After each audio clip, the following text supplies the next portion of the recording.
Bà chùm rệp xuốngហើយក៏សួស្តីអ្នកទាំងអស់គ្នាដែរសម្រាប់មេរៀននេះគឺនិយាយពីការកំណត់តារាងអញ្ចឹងគឺជាវីដេអូទី3ហើយសម្រាប់ការសេរីតារាងរបស់យើងនៅក្នុងវីដេអូទី3នេះគឺខ្ញុំចង់និយាយនៅក្នុងកន្លែងអឺ cell size នេះ cell size ហ្នឹងដែលយើងអត់បាននិយាយហើយនឹងកន្លែងមួយចំនួនទៀតដែលយើងអត់បាននិយាយអស់អញ្ចឹងថ្ងៃហ្នឹងខ្ញុំបានរកឃើញវាមួយចំនួនខ្លះដែរអញ្ចឹងក៏ខ្ញុំមកនិយាយឲ្យវីដេអូទីបន្ថែមមកវីដេអូទៀតទៅអញ្ចឹងនៅក្នុងការសេរីក្តារលក្ខណៈcell size ហ្នឹងឧទាហរណ៍ថាបើសិនជាទម្រង់ណាទម្រង់ឯកសាររបស់យើងនេះវាមើលទៅវារីកបែបនេះឃើញវារីកអត់អញ្ចឹងយើងចង់បានទម្រង់មួយស្អាត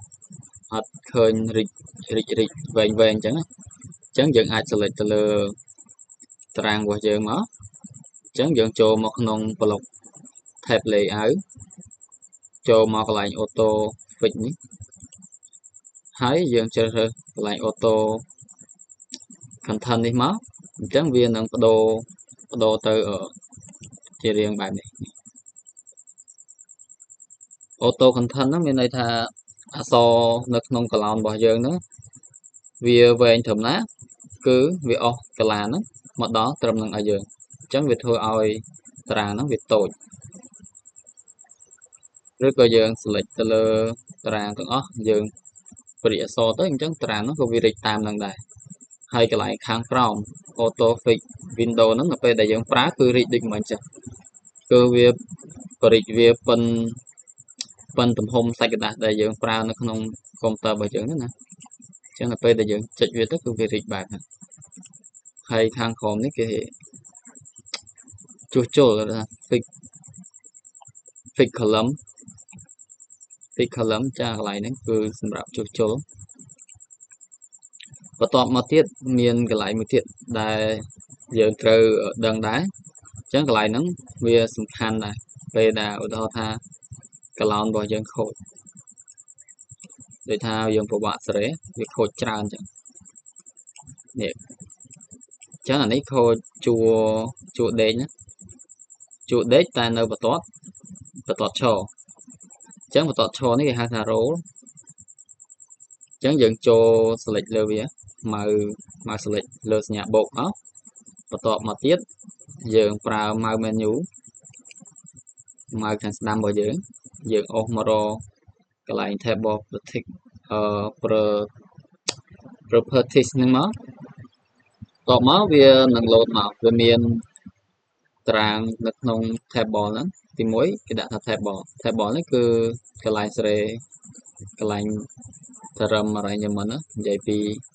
ឆ្វេងកណ្ដាលហើយស្ដាំហើយនៅក្នុង cell នេះគឺនិយាយពីលើកណ្ដាលក្រោមហើយ row នេះគឺនិយាយពីសាច់បន្ទាត់របស់ជួឈរនេះឯងបើជួឈរនេះយើងសេរីបន្ទាត់ជួឈរតែຂະຫນាតនៅក្នុងគឺជាលក្ខណៈផ្ដេកណាអញ្ចឹងនៅពេលដែលវាខូចកាឡាអញ្ចឹងបើជាធម្មតាយើងសេរីមួយមែនអត់អាហ្នឹងសម្រាប់កាឡាតិចណាបើសិនជាកាឡាច្រើនឬក៏មានន័យថាតារាងហ្នឹងវាច្រើនណាតារាងវាច្រើនយើងធ្វើបែបហ្នឹងគឺវាយូរមែនតើអញ្ចឹងនៅក្នុងហ្នឹងគឺខ្ញុំណែនាំឲ្យយើងប្រើ select លើកន្លែងនេះកន្លែង size វាហ្នឹងអានេះគេហៅគេ Shify high កន្លែងហ្នឹងពេលដែលយើង select លើវាមកហើយយើងចុចលើ auto select លើវាហើយចុចលើ OK មកអញ្ចឹងគឺវានឹងរត់ជួរហ្នឹងឲ្យវាមកស្មើគ្នាវិញមានន័យថាជួរដែលធំមិញហ្នឹងគឺវាមកស្អាតមកវិញអញ្ចឹងនៅមួយទៀតមិញដូចជា column អញ្ចឹង column ហ្នឹងតាក់ទងជាមួយនៅខាងលើនេះចុះថតថាវាដាច់បែបហ្នឹងវាអត់ស្អាតអញ្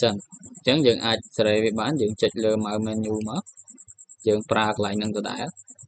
ចូលមកក្នុង column អញ្ចឹងយើង select កន្លែងនេះមួយមកបាច់ OK មកគឺវាទាញមកវិញហើយថា ហ៊ាចេញមកក្រៅបាត់ហើយហ៊ាចេញមកក្រៅប្រើលើកន្លែងតម្រង់ window មកចុចលើតម្រង់ window គឺវាដាច់មកឲ្យយើងស្អាតតាមទៅហើយទៅសហើយនឹងប្រភេទលេខភេទអីនេះអត់ស្មើក៏យើងអាចប្រើទៅកន្លែងហ្នឹងដែរប្រើទៅហ្នឹងក៏បានយើងប្រើនៅខាងក្រៅក៏បានដែរព្រោះវាដូចគ្នាដែរនេះ arrangement នេះនិយាយទាំងអស់និយាយតាំងពី tab bar និយាយឆ្វេងកដាលស្ដាំហើយនិយាយតាំងពី cell និយាយពីលើកដាលក្រោមនេះ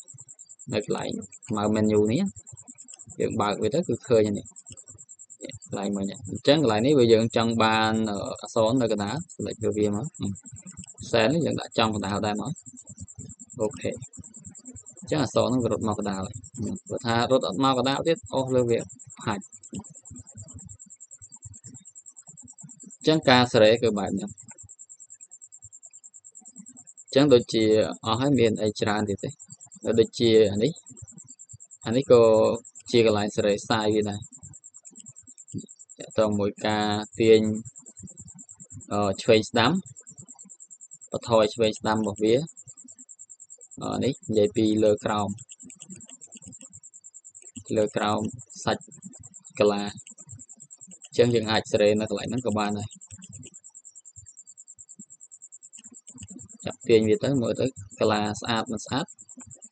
យើងមើលតាមហ្នឹងតែយើងចង់បានប្រភេទប៉ុណ្ណាយកប៉ុណ្ណឹងមកណាអញ្ចឹងអស់ហើយជួបគ្នានៅវីដេអូក្រោយទៀតសង្ឃឹមថាវីដេអូនេះនឹងជាជំនួយមួយនៅក្នុងការប្រើប្រាស់ទៅលើតារាងរបស់យើងកាន់តែលឿនអញ្ចឹងមានតែប៉ុណ្្នឹងទេបាយបាយ